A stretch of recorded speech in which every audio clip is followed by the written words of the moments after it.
The poem Strange Fits of Passion Have I Known is one of the Lucy poems of Wordsworth. It was written in Germany in 1799 and was published in 1800. In this poem, the lover of Lucy experiences unusual emotions which only another person who is in love can understand. Welcome back to the channel, my dear friends. This is Mehjabin. Today I'm going to explain this beautiful love lyric of Wordsworth, Strange Fits of Passion Have I Known.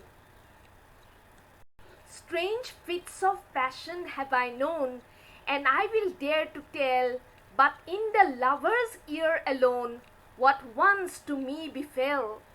So the poet says that he had known very unusual fits of passion, and I will dare to tell, and he says that I don't have the courage to tell about this kind of passion that I had felt once. I don't have the courage to talk about it to everybody, but in the lover's ear alone, what once to me befell. But he, only a lover, a person who has loved, only he will be able to understand him better, and to such a person I want to convey what kind of passion I had felt once, what once to me befell. So what kind of passion fell on me once or affected me once. When she I loved looked every day fresh as a rose in June, and the person with whom I was in love, this lady, this person, she was as fresh as a rose in the month of June. I to her cottage bent my way beneath an evening moon, and I was on my way to her cottage beneath an evening moon. That means the time was evening, it was a moonlit night, and I was on my way to her cottage, to the cottage of my beloved. Upon the moon I fixed my eye. The narrator says that he was continuously looking at the moon all over the wide lea, and the light of the moon was falling all over the grassy area, and with quickening pace, with increasing speed, pace means speed, my horse drew nigh. My horse came nearer, nigh means nearer, those paths so dear to me, and those paths which led to the home of my beloved, those paths were very dear to me. Those were familiar paths. I love to cross those paths, and with quickening pace, with increasing speed, my horse was drawing closer and closer to my beloved's house. And now we reach the orchard plot, and very soon we reach the orchard, that is a fruit garden which was near my beloved's home. And as we climbed the hill, and very soon after crossing the orchard, we reached a hill, we climbed a hill. We means the narrator and his horse.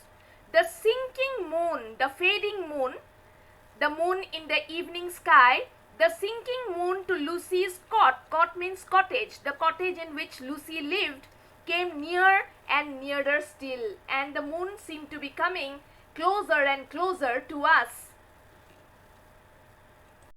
In one of those dreams I slept, kind nature's gentlest boon, and all the while my eyes I kept on the descending moon.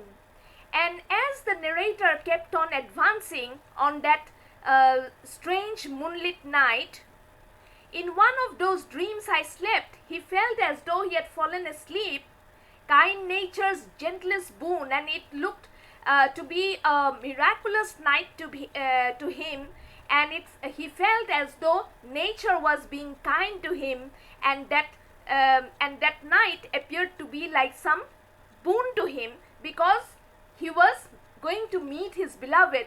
Just he had advanced, he had reached very near her home, and because of his happiness he started dreaming. He He felt as though he was in a dream. And all the while my eyes I kept on the descending moon.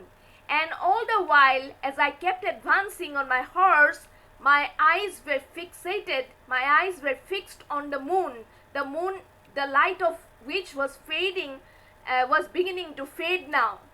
My horse moved on, my horse kept on moving, hoof after hoof, he raised and never stopped, when down behind the cottage roof, at once the bright moon dropped.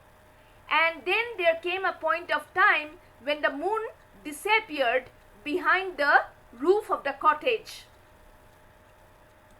What fond and wayward thoughts will slide into a lover's head? Oh mercy, to myself I cried, if Lucy should be dead. So this is what the poet is remembering. He's saying that what fond means foolish, and wayward means distracting. What foolish and distracting thoughts, unpleasant thoughts will slide into a lover's head.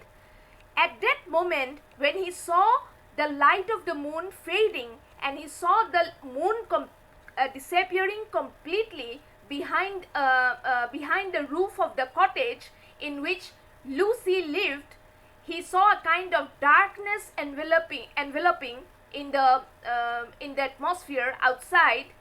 And because of this situation, he felt negative thoughts entered his head, and in a moment he felt as though, because the light of the moon was disappearing, he felt that his beloved, this Lucy, had died, and that is why the moon had disappeared.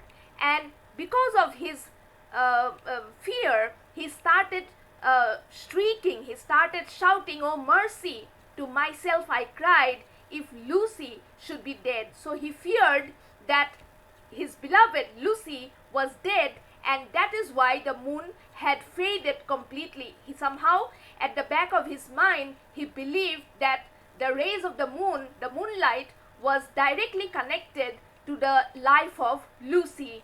That was the kind of strange emotion. These were the strange emotions or feelings that he had been affected with at some point of time in the past, and that is why the poet says that these were not very the fears did not seem to have any connection to reality.